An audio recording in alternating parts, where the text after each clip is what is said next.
ارتشا کل ده باجارên Tirkiye pêkat bandora xwe li tevahiya Tirkiye veda. Gelek kes li ku ye seferber bûye ku alîkariya bişînin ji kesên nadûrên erdhejê ra.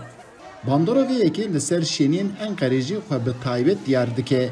Kesên ku di kolanan da dema ji dengê Amerîkayê re qise kirin, bi dilekî şikestî û xof nêrînê xwe wiha vegotin. Deprem gerçekten hepimizi çok yıprattı.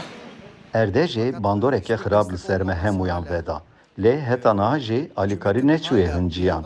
Hikûmetê heta niha jî pir ciya alîkarî neşandiye û feryat û figanê wan dilê me diperîtine. Ez dile xwe bibêjim. Ez dizanim wê ceza bidin min. Bila ew qas be. Bizi çok üzdü ya. Biz zaten elimizden geldiğince bağış yapmaya çalışıyoruz. Arastî em gelek xemgîn bûn. Heta ji me tê em bex didin. Ez xwendevanim heta 1000 lira min da. Hevî dikin dewleta me jî karê xwe bike. Gazîn cî welatiyan him li ser desthilatiyê û him jî li ser esnafên ku li ciyê erdhejê dane hene. Bünyamin Yılmaz bi xwe xanenîşîne. Ew dibêje dewletê dikaribû baştirîn kesên ku bin kavilan dane rizgar bike. Lê xebatê desthilatiyê di vî warî da qels dibîne.